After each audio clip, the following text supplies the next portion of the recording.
Sorry ass DJ.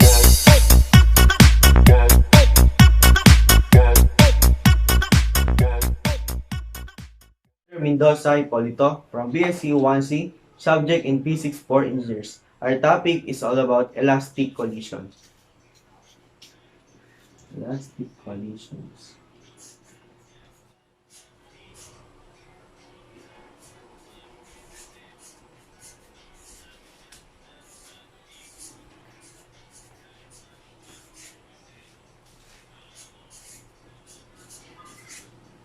So we have here an example. Two balls with the same mass move toward each other with a positive x-axis to the right, assuming no friction and that the collision between them is perfectly elastic.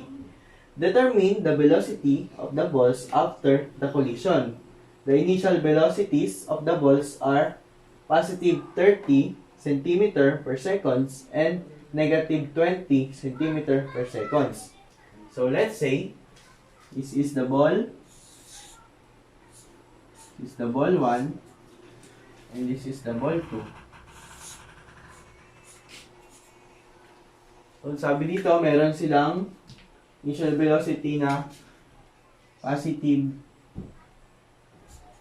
30 cm per second and negative 20 cm per second.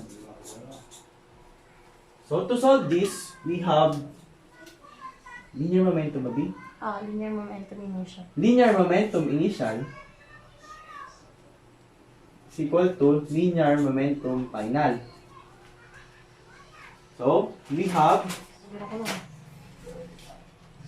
M2B2, we have M2B2 plus M2B2 is equal to M2 B1 prime plus M2 B2 prime. So now we have B1 plus B2 is equal to B2 plus B2 prime. So now, by substituting the value, we have 30 meter per second, positive 30 meter per second,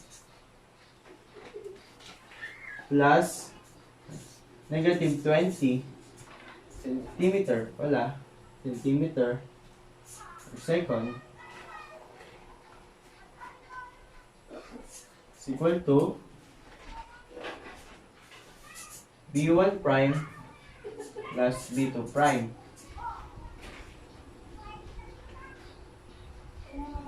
So now, by calculating the value, we have 10 centimeter per second, which is the B2 prime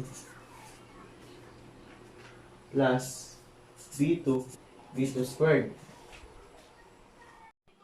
So for ball 2, we have kinematic initial is equal to kinematic energy final. So now we have 1 half M2 1 half M1 B2 squared plus 1 half M2 B2 squared. So it is equal to 1 half M1 B1 plus 1 half M2 B2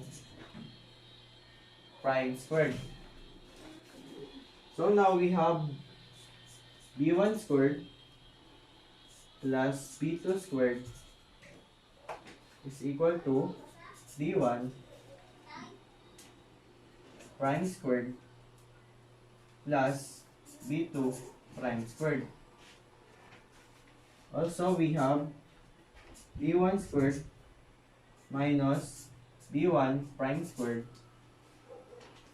is equal to V2 prime squared minus V2 squared. So, by factoring, we have,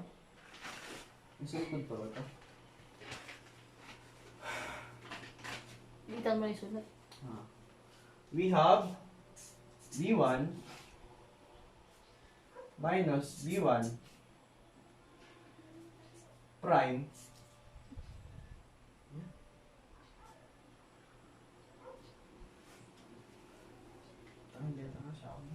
times V1 V1 plus V squared times is equal to V2 prime minus V2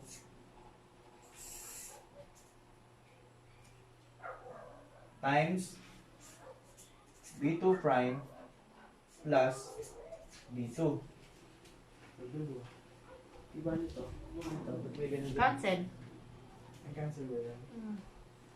So now we have B1 minus B1 squared is equal to B2 prime minus B2. So we cancel, ba't ka cancel? Hala, kinancel mo. So we cancel this.